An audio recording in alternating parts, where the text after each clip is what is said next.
Try not to block your camera view here. And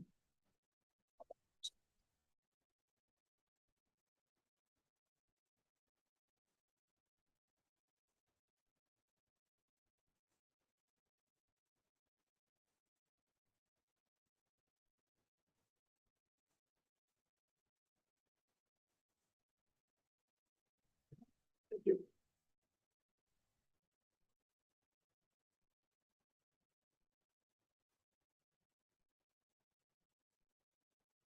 Good afternoon and welcome to the July Crop Production and WASDE briefing.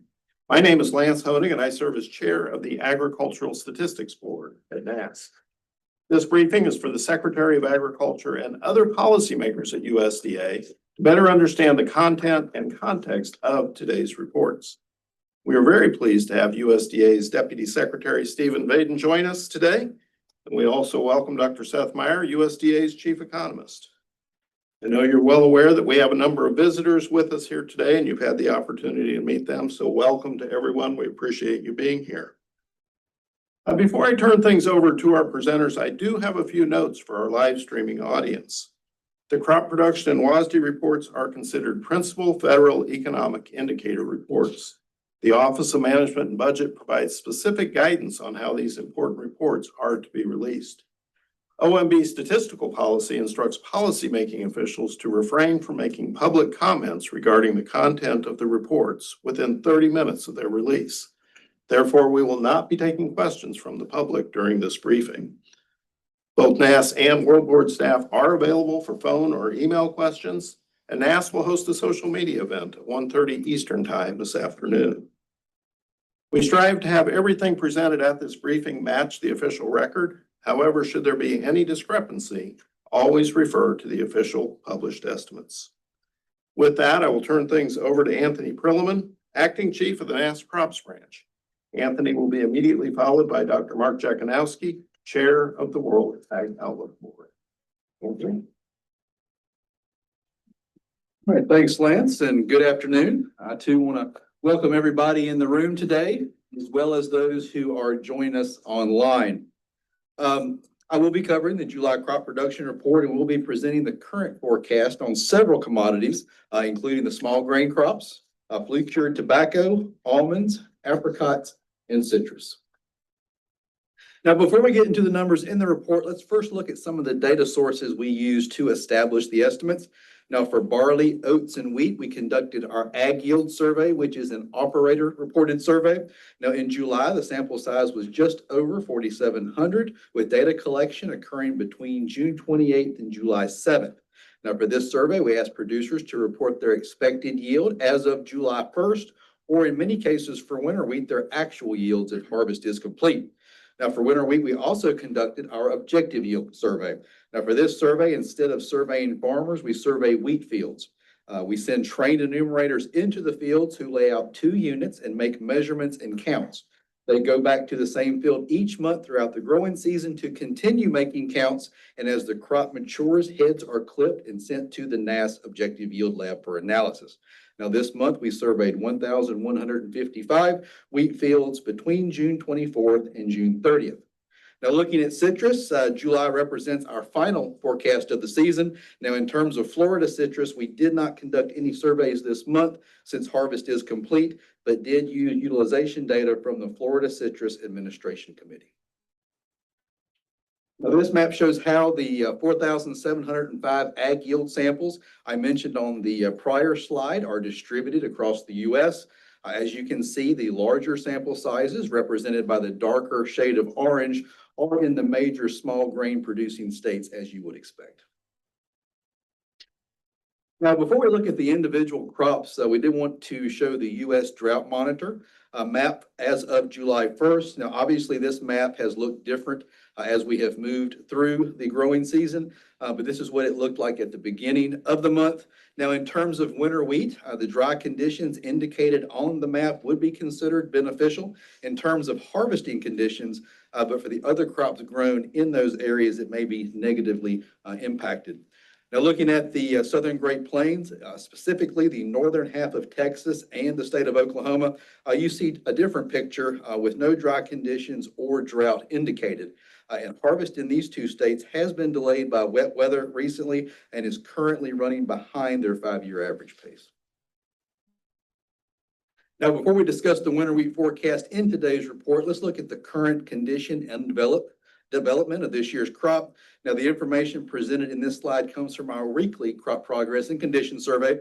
Each line on the graph represents the percent of the crop rated in good to excellent condition between 2020 and 2025, and the red line represents the current year. And as you can see, this year's crop has been rated fairly high throughout the growing season when compared to the previous 5 years. Now, this graphic shows how this year's winter wheat harvest is progressing compared to the previous 5 years. This data also comes from our weekly crop progress and condition survey. And again, 2025 is represented by the red line. Now, as you can see, this year's harvest started a little slow compared to the previous seasons, but the pace has picked up over the last 2 weeks. Let's now look at the winter wheat numbers published in today's report. No changes were made to either planted or harvested acres this month compared to what we published in the acreage report back on June 30th.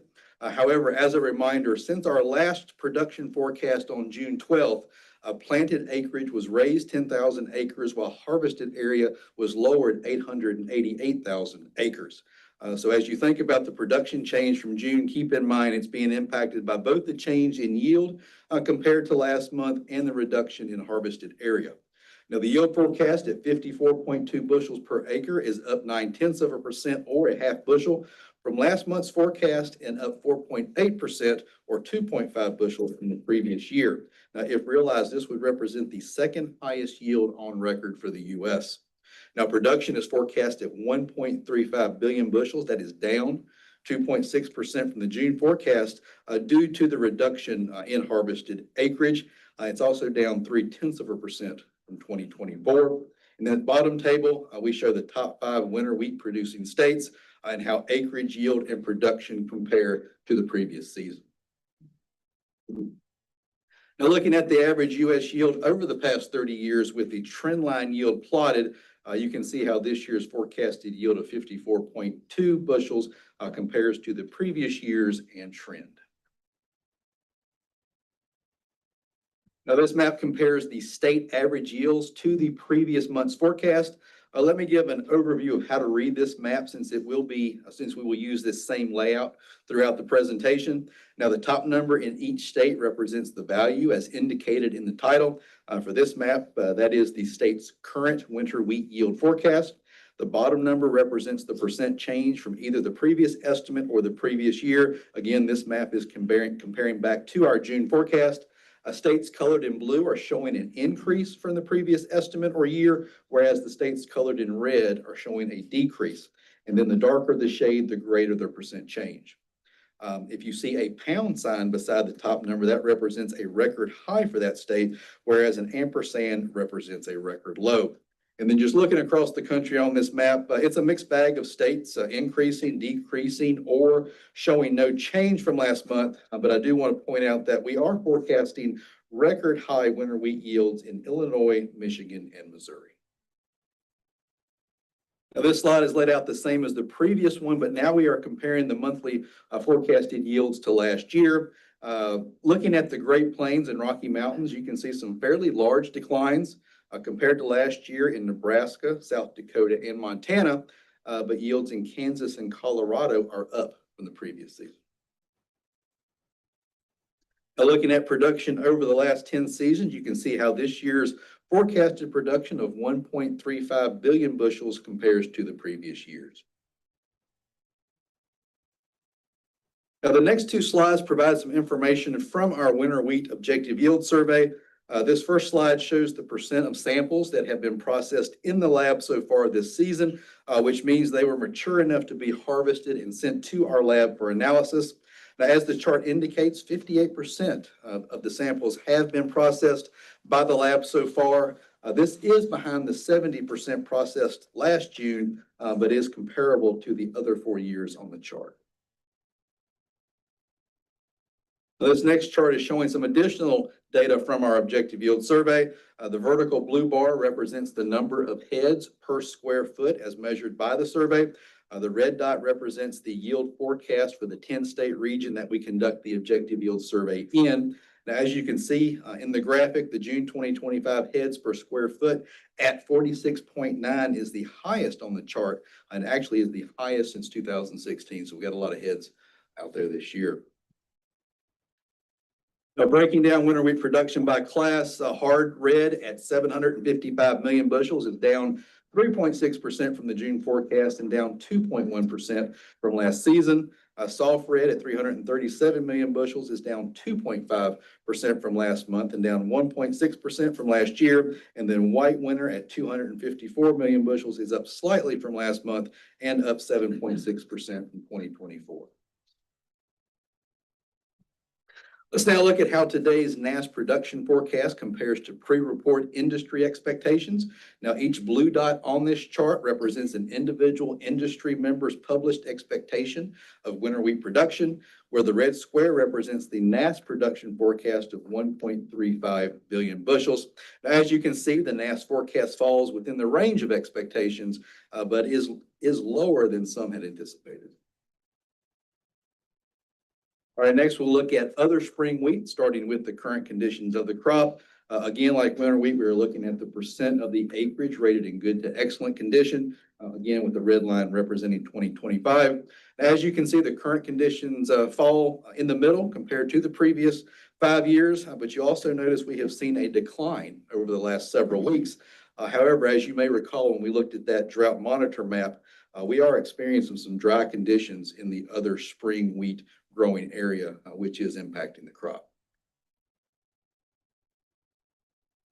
As a reminder, July represents our first yield and production forecast of the season for other spring wheat. So you will not see a calculated percent change from the previous estimate in this table for those two items. But like winter wheat, we have no changes were made to either planted or harvested acres this month compared to what we published in the acreage report, but both are down more than 5% from last year. The yield forecast at 51.7 bushels per acre is down 1.5% or 0.8 of a bushel from the previous year, and production is forecast at 504 million bushels, down 7.1% from 2024. Now, looking at how today's forecasted yield compares to previous seasons, you can see again that it is below last year, but above trend for the second consecutive year. Now, this map is comparing the current yield forecast to the previous year. As you can see, the largest decreases are forecast in Idaho and Montana due to dry conditions in those two states. However, we are forecasting record high yields in both Minnesota and North Dakota. Now, this is how today's production forecast of 504 million bushels compares to the previous 9 seasons. Now, looking at how the other spring wheat production forecast compares to industry expectations, you can see that it too is within the range, but higher than many had anticipated. All right, next we'll look at durum wheat. Now, we don't publish condition ratings for durum at the national level, but instead we're going to take a look at North Dakota's data since it represents the largest durum producing state. Comparing this year's conditions to the previous 5 years, you can see that the current conditions are the third highest for this point in time for this particular data series.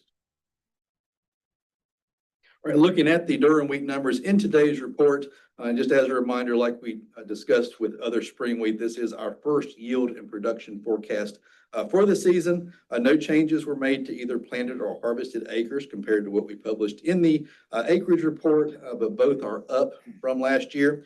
The yield forecast at 38.7 bushels per acre is down 1.5% or 0.6 of a bushel from the previous year, and production is forecast at 79.7 million bushels, down 0.4% from 2024. Now, looking at the U.S. yield over the past 30 years, you can see we are down from last year and actually below trend for the third straight year. Now, this chart shows the year-over-year yield changes for durum wheat. As you can see, North Dakota is equaling their record high from last year, but Montana is forecasting a decrease due to dry conditions in the durum producing areas of that state. Conditions in these two large durum producing states are quite different. As we saw in the North Dakota condition chart earlier, 79% of the acreage was rated in good to excellent condition as of June 29th, whereas only 8% of the acreage in Montana was rated in those two categories at the same time. Now, this slide shows how the current production forecast compares to the previous 9 seasons.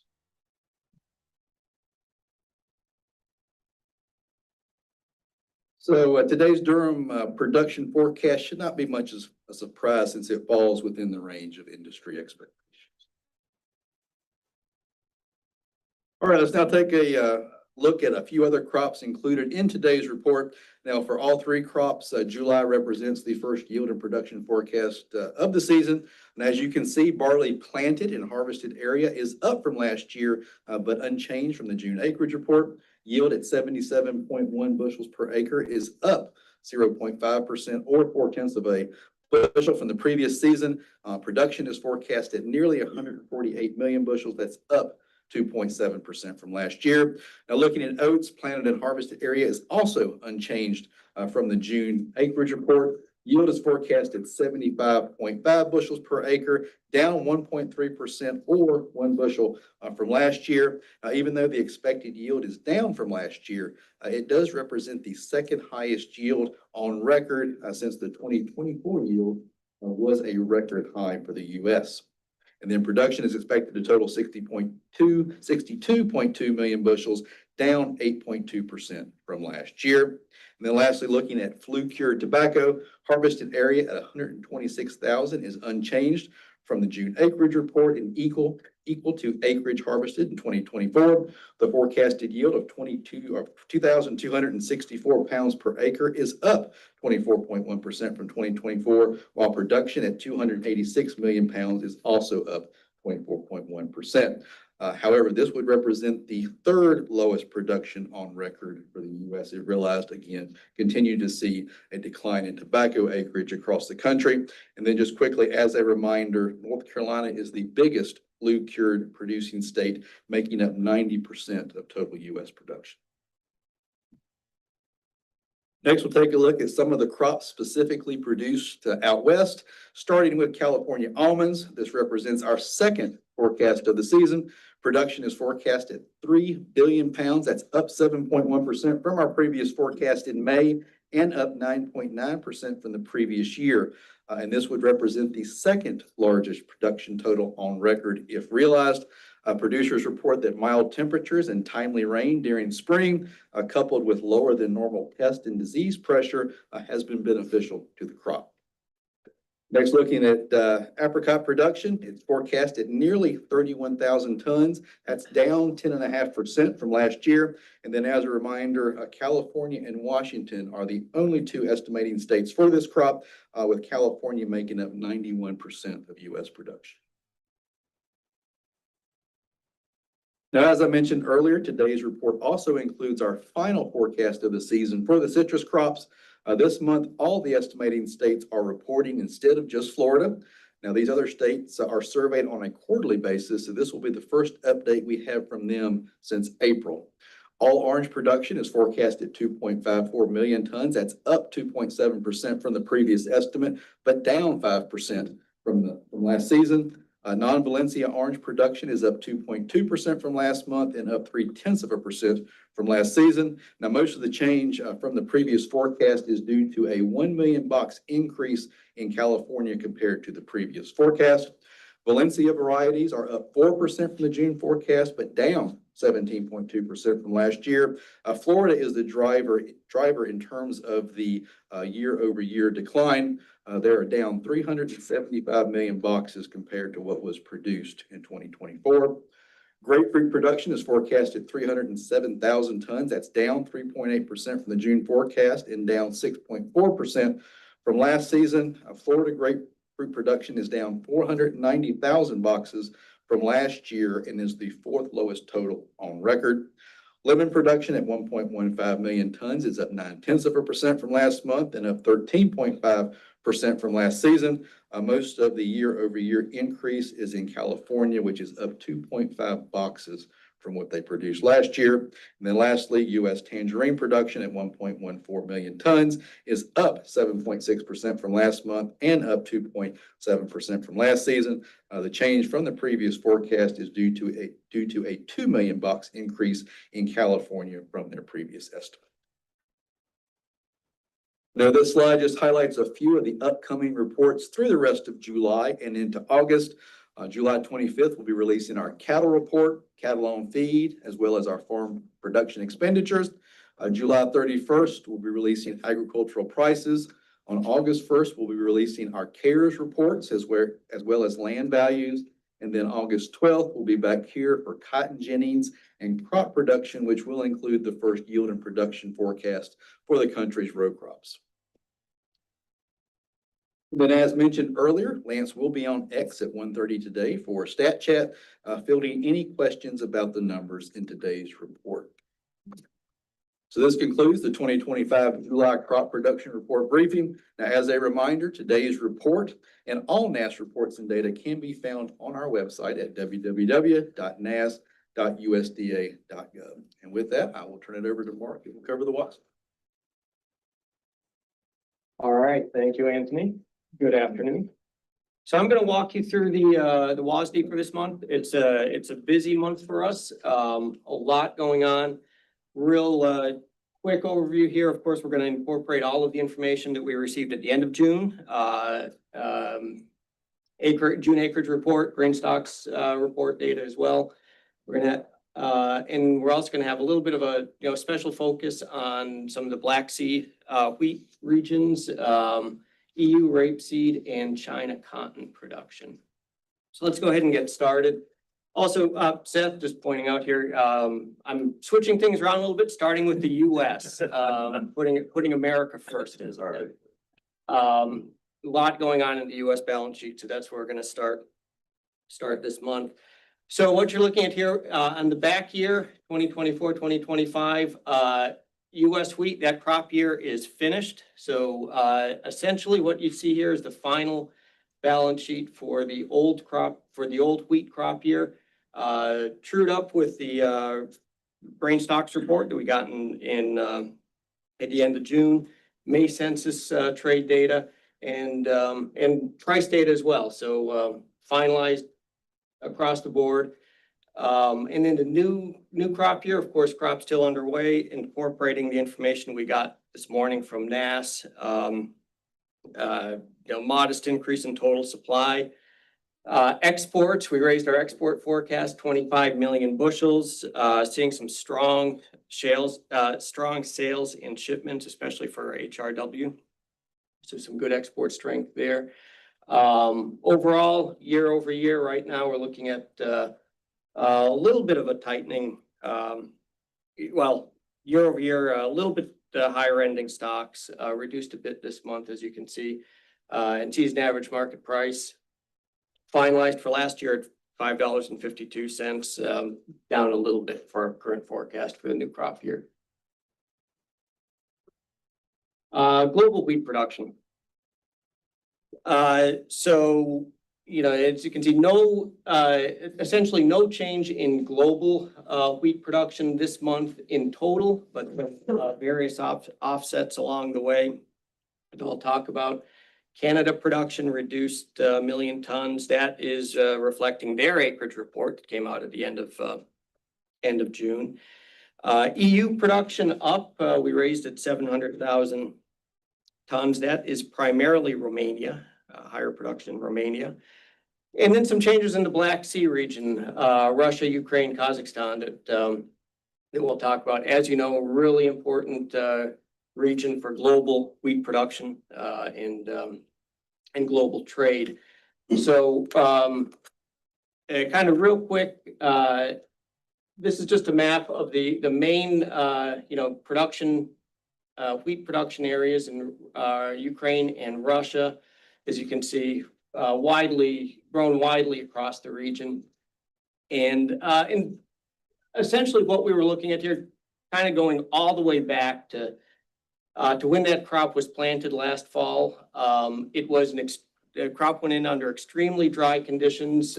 There were concerns right from the start about what the implications would be for production for this year's harvest. Conditions remained dry throughout much of the winter and spring, but then May basically saved the crop. Good precipitation in May in Ukraine, across most of Russia as well. Essentially saved what could have been a really fairly disastrous production situation. Precipitation continued good in June, especially toward the east in Russia, but it dried out a little bit in Ukraine. And as a result, well, again, you're just a rainfall trace of Ukraine. And this kind of illustrates how, so that the red line is the current year, 2025. You can see that precipitation started out well below normal through April. And then we got a great shot of rain in May, brought things back up toward normal, and then dried out again in June. So good precipitation in May, bookended by those dry conditions in April and June. Shows up in the vegetative health index. Again, good vegetation in Russia and toward the east.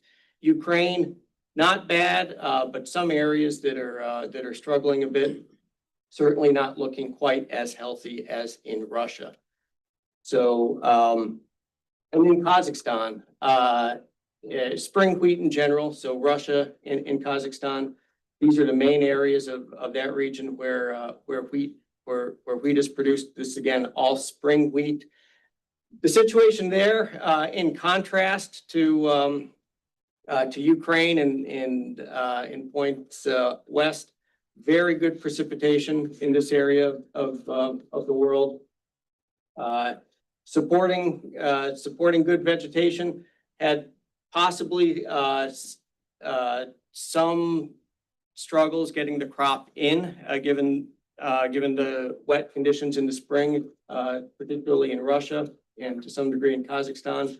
But the vegetation looks good, and that is driving our increased production estimate for Kazakhstan this month. So again, that's a brief overview of the Black Sea region changes we made this month. With regard to the global wheat balance sheet, going to focus mainly on the changes we made to global trade this month. It lowered this month 1.3 million tons, reflecting various offsets. EU exports, we reduced 2 million tons. Ukraine, we reduced 1 million based on their smaller crop. But on the other hand, Russia exports, we raised 1 million based on improving crop conditions there and expectations for a large crop. And US exports are up as well, as I noted in the US balance sheet. Ending stocks tightening up a little bit globally this month and year over year. But this month, those changes mainly reflect tighter stocks in Canada and the EU. Now rice, US rice balance sheet, starting again with the old crop year, that crop that is still being marketed as of right now. Only change we made this month is we reduced our export forecast 1.5 million hundredweight. And that just reflects a slow pace of long grain sales that we're seeing for US rice. And that translates directly into increase in ending stocks and beginning stocks for the new crop year by the same amount, 1.5 million hundredweight. Then, of course, in terms of the production side, the supply side of the balance sheet, we incorporated the data from the acreage report. So smaller acreage there, reducing production, 9.4 million hundredweight. And with that smaller crop, that is going to lead to the reduction that you see here in domestic use this month and our lower export forecast as well. Ending stocks tightening up just under 2 million hundredweight this month. In terms of prices, we raised our season average price forecast for the new crop year by 50 cents per hundredweight, and that reflects the smaller crop. The price increase is all in the Delta, didn't change our California price, but long grain, medium, short, the Delta, smaller crop, higher prices. In terms of global rice production, really not much to talk about here. It's all the US change this month. No changes to note in any of the other major producers, including India or any of the others. And similarly, with regard to the global rice supply and use balance sheet, not a lot to talk about this month. One thing I would point out, total use raised 500,000 tons. That is mainly an increase in China selling, taking rice out of stocks for mainly for feed use in China. Now let's go into the corn situation and outlook. Old crop year, 24-25, reduced feed and residual, 75 million bushels based on implied use by the stocks report, of course, for the first 3 quarters of the marketing year. The one item I'd like to really draw your attention to on the old balance sheet in particular is exports. A lot of export strength. That at over 2.7 billion bushels, that would be a new record above the last record in 2021. And just as a reminder to you, in 2021, China was a big customer. This year, this time around, not much with China. This is primarily we're seeing growth in sales to countries like South Korea, Mexico, Japan, Colombia, making up for all that it was sent to China back in 2021. Also just worth noting, especially with the old crop, Brazil, big competitor in global corn trade, was off to a slow start with exports. That gave us a little bit of an opportunity for some late season strength in US corn exports. And all right, so let's move into the new crop year, 25-26. Production down 115 million bushels. That again, just based on the June acreage report. And with that tighter production, tighter supplies, that's why we're also seeing the reduction we made this month in feed and residual and total use. A little bit tighter ending stocks as well, just reflecting that tighter production forecast this month. And no change to our season average market price for corn this month. In terms of global corn production, on the back year, 24-25, keep in mind that as we're talking about the back year for the Southern Hemisphere, that's the crop that, of course, is still being harvested. We're about 50% harvested in Brazil right now. That crop is coming in very big. Record high yields, Mato Grosso. And with that, we raised our production forecast for Brazil by 2 million tons this month. On the other hand, we reduced our production forecast for Mexico, as you can see there, by 200,000 tons. And that just reflects ongoing drought conditions, low irrigation levels, and that crop will soon be harvested. For the new crop year, 25-26, it's mainly a US story there. The lower production we already talked about. Canada changed there based on StatCan data. And in an expectation that Mexico production will rebound. With the global corn supply and use balance sheet, couple things I'd focus on here on the back year, trade, global corn trade raised this month, primarily US, as we already talked about on that balance sheet. Ending stocks reduced. That is mainly lower stocks in China, reflecting low imports there, as well as lower ending stocks in the US, offset by higher stocks in Brazil. For the new 2025-2026 crop year, not many changes to note. Feed use down by 1 million tons. That again, mainly in the US, and the ending stocks tightening up. That is also mainly tighter stocks in the US and China. All right, now into soybeans. Old crop year or current crop year, as you might refer to it. Seed and residual adjusted. Again, we're just incorporating the implied use from the grain stocks report we got at the end of last month. But also seeing some strong exports, strong export pace and at the end of the crop years. That's why we raised our export forecast 15 million bushels. And then on the new crop years, this, of course, the crop that will be harvested this fall. Small change in our production forecast based on the acreage report. And then crush. Soybean crush raised 50 million bushels this year, and that is all biofuels driven. That's reflecting the proposed RVO, 45Z, state mandates, et cetera. So biofuel driven increase in soybean crush. Exports, on the other hand, soybean export, we reduced our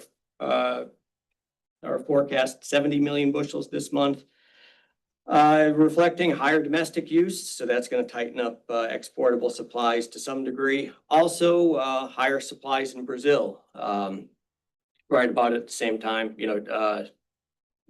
first quarter of the US marketing year. And higher exports out of Argentina and Ukraine. Prices up 10 cents year over year, but adjusted lower this month by 15 cents per bushel, just reflecting abundant global stocks. So let's talk a little bit about the soybean oil balance sheet. A lot going on here, of course, with the RVO, with the new RVO proposal. So on the back year, 24-25, note there we actually reduced our soybean oil for biofuel use by 650 million pounds, just based on what has been a relatively slow pace, maybe some policy uncertainty and et cetera. But on the other hand, we've seen relatively good strength for other uses, food and feed in particular. So that largely balances off there with just overall a 100 million pound reduction in total use. But now for the new crop year for 2025, 2026, that's where kind of all of the action is happening, driven by biofuel policy. So we're seeing increased domestic use, increased imports of soybean oil, and reduced exports. Note that we raised our soybean oil for biofuel use by 1.6 billion pounds this month. And raised the market price by 7 cents per pound to 53 cents per pound. Again, strong demand, biofuel driven. Also worth noting, and I didn't put up the balance sheet, but when you crush for oil, you also have meal. So we raised our meal production forecast by 1.2 million tons. And that means domestic use we raised by about 3%, and we're also anticipating higher exports for meal. So that's soybean oil and meal. Global soybean production. A couple things to talk about here. On the back year, Argentina soybean production forecast raised 900 million tons. That it's mainly based on MinAg information used as a guide for our own forecast, and good what they call late crop, second crop in Argentina. Also not listed there, South Africa production we raised this month as well. Then for 2025, 2026, foreign global production up 1 million tons this month. You'll notice that there isn't a country listed there, but the country that's left off that list that accounts for most of that change is Ukraine, based on an area increase in planting progress.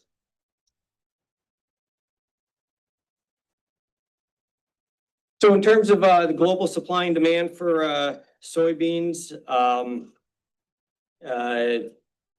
on the current crop year, 2024, 2025, might just note here down at the bottom, China imports, we reduced 1.5 million tons just based on their import pace. And then for the new crop year, for the looking ahead to 2025, 2026, crush raised 1.1 million tons. That, of course, mainly the US, as we already talked about, and offset by lower crush in India, Mexico, Saudi Arabia, where imports into those countries are also down since they're not big producers, rely heavily on imports. Global soybean trade, that reduction this month largely driven by lower exports by the US, partially offset by higher exports by Ukraine and Argentina. And stocks, Brazil and US stocks up this month, partially offset by lower stocks in China, Argentina, and Mexico. And note here too, that beginning stocks, Argentina plus Brazil up 2.7 million tons this month. That's mainly Brazil. So real quick, we often don't talk about rapeseed, but I want to just real quick, because this is an important factor in terms of global oilseed trade. The EU, of course, a major producer of rapeseed. Here's a map of where most of that crop is produced across the EU. Few things worth noting here. It's been relatively dry in few of the important growing areas, including France. Although there's some uncertainty about the data that we're getting on precipitation out of France. But on the other hand, there's been abundant moisture, especially in toward the east in Romania.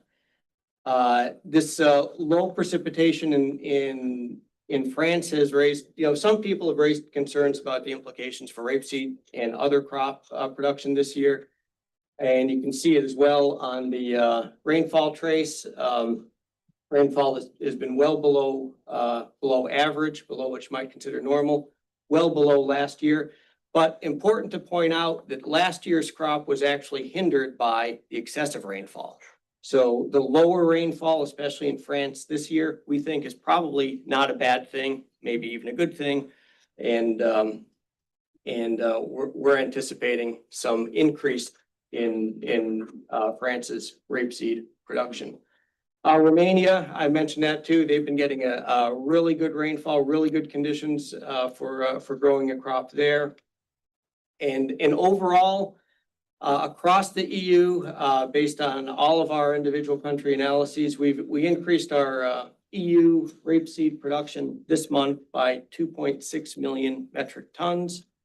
Large increase driven by higher production this month year over year in France, Romania, Germany, and several others.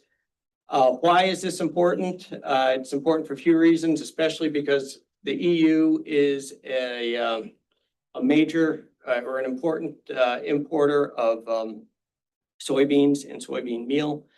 Last year, their rapeseed production was down significantly. Now we're seeing a rebound, so that could have some implications going forward for global oilseed trade and import demand in particular. All right, so moving now into cotton. starting with the old crop, 2024, 2025, raised our export forecast. Again, this is just as we've done for the other commodities, truing up to the recent data. Export pace relatively strong. And so we're seeing a reasonably, good chance that we're going to achieve this fairly strong export forecast this year. With the higher exports, ending stocks reduced by the same amount, 300,000 bales. And that tightens up the beginning stocks coming into the new crop year, 2025, 2026. Now, with regard to cotton production, a few things going on here that are worth noting. Of course, we took the June acreage report as one of the indicators of cotton production this month, but also important to point out, we raised our production forecast for Texas based on good weather, anticipating lower abandonment.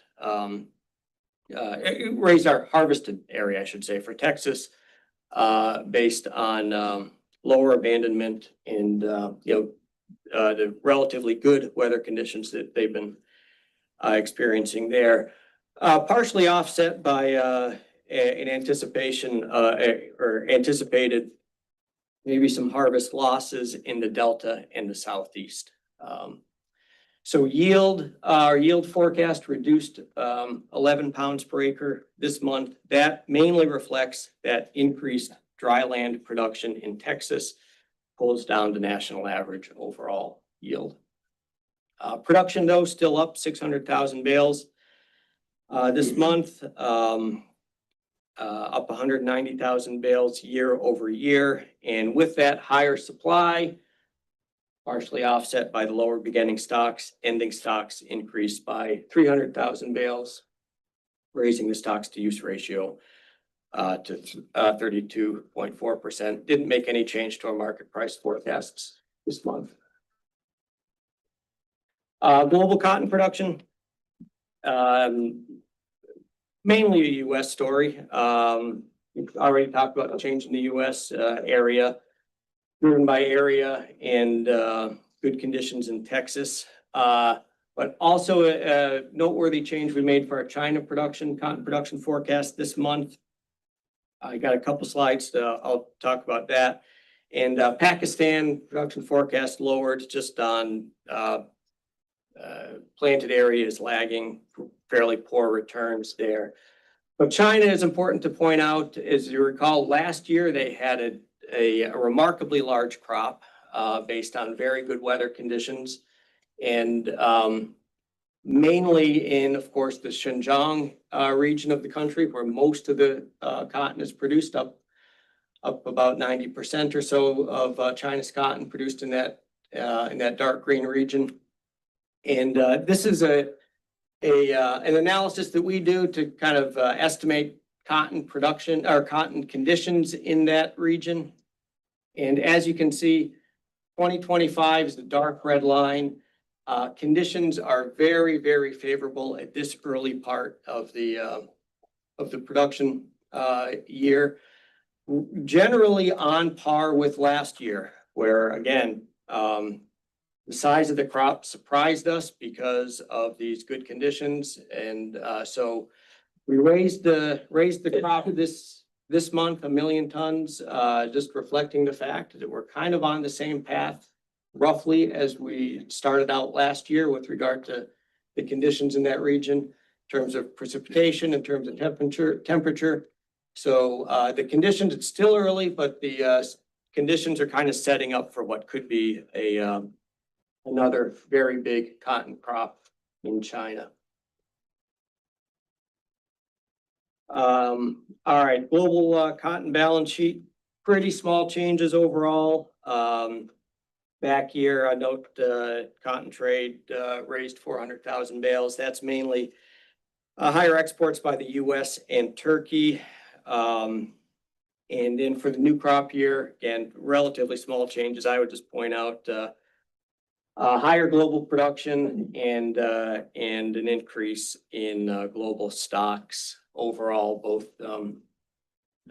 increase in global stocks both for this month and year over year. All right, sugar. Quite a bit going on in the sugar balance sheet this month. Let's start again with the old crop year, 2024, 2025. Main thing I'd point out here, we made a fairly substantial cut to our demand forecast, domestic deliveries, just based on observed trends in the use data for sugar. And that carries through into the new crop years. Basically, taking applying the current reduction trend into the first part of next year. So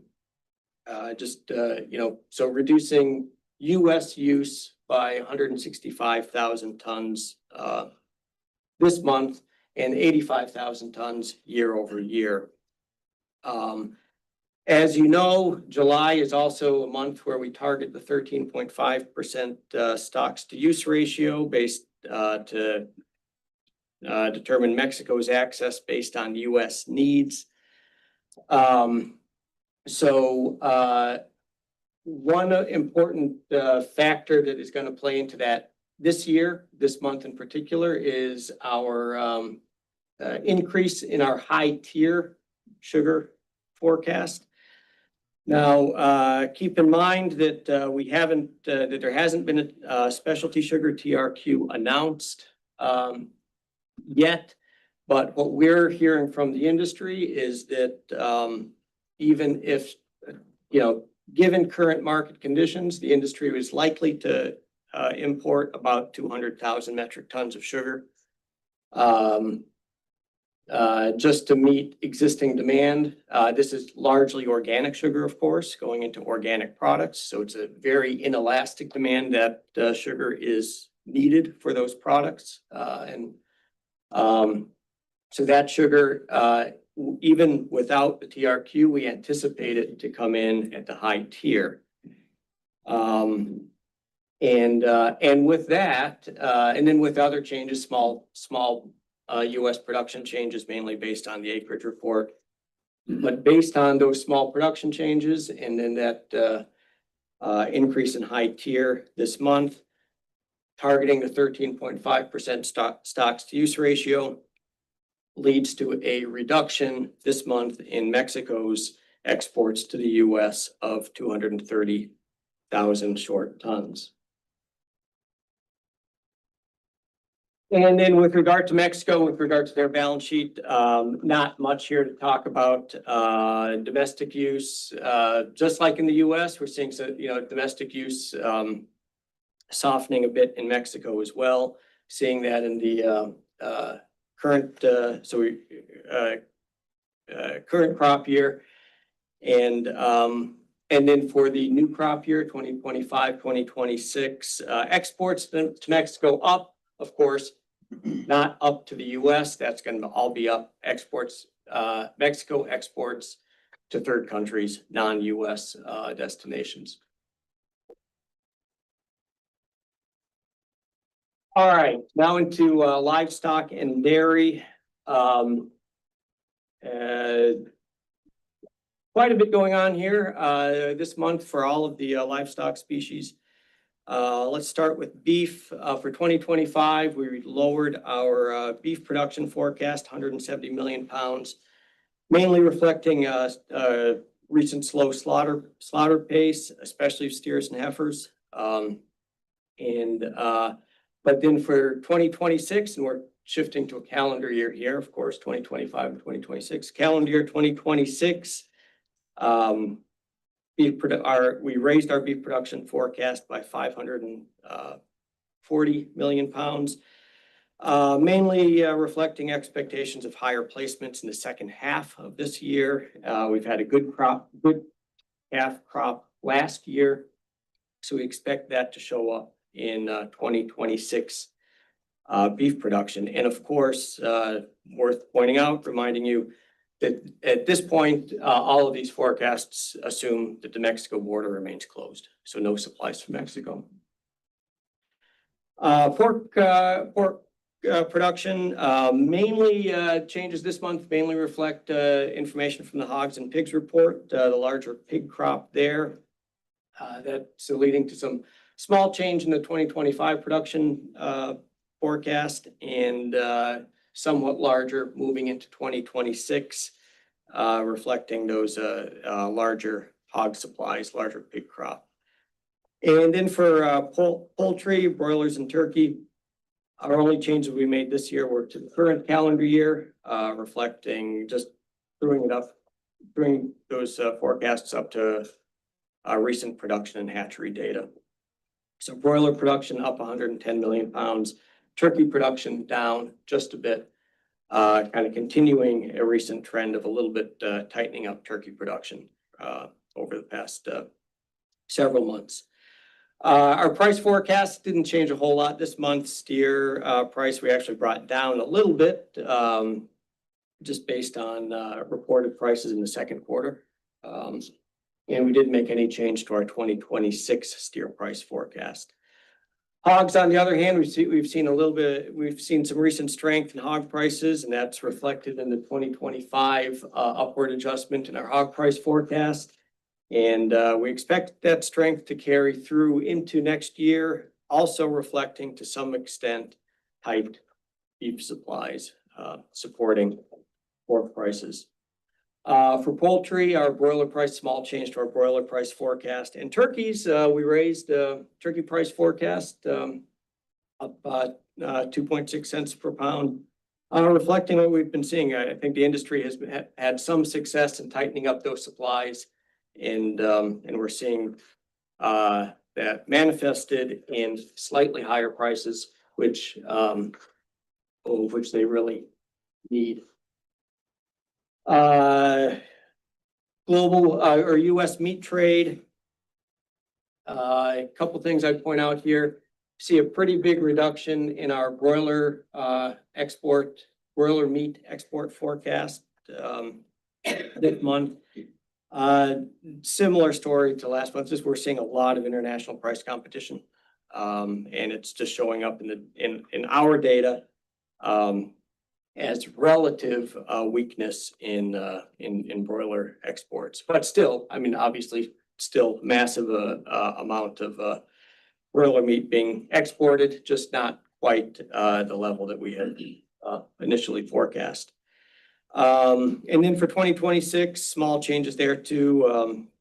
We raised our beef export forecast a little bit based on anticipated higher production in 2026, and continued to pull our broiler export forecast down into 2026 as well. Other thing here, other item I'd point out, very important, made some big changes to our beef import forecast. Just continuing to see a very strong import pace for beef, and consistent as well with lower U.S. cow slaughter. So most of this is beef coming in from Oceania and in Brazil, manufacturing grade beef, and that has continued very strong, and we anticipate it to continue into next year as well. And then with dairy, dairy production forecast raised this month for both 2025 and 2026, just incorporating the latest NASS milk production report. This is higher cow inventories as well as increase in milk per cow. And then with regard to use and dairy product trade in particular, we're seeing continued good price competitiveness, price competitive export strength, U.S. export strength, especially in cheese, butter to some degree as well, but cheese in particular driving much of that export growth that you see, the changes that we made this month in both fat basis and skim solid basis products. And then dairy product prices, you can see there too, generally strength across the board, strong dairy product demand in the U.S. supporting prices. Cheese price forecast for 2025 is the only modest exception, pulled our price forecast down just a couple of cents pound there. Basically, we've seen a lot of new production capacity come online. That's increasing supplies and kind of capping some of that price growth. But across all of the rest of the products, we're seeing strong demand and quite a bit of price strength. And of course, the class prices reflect changes in the product prices. So as you can see there, in most cases, the class price adjustments we made this month were on the upside, and it brings us to an all milk price for 2025 of $22 per hundredweight. And down just a bit year over year for 2026 all milk price of $21.65 per hundredweight. And I know that's a lot of information, so I'm going to leave it there. And hope you found this informative. Thank you all for attending, and folks online as well. Thank you for joining us, and we will see you back here next month.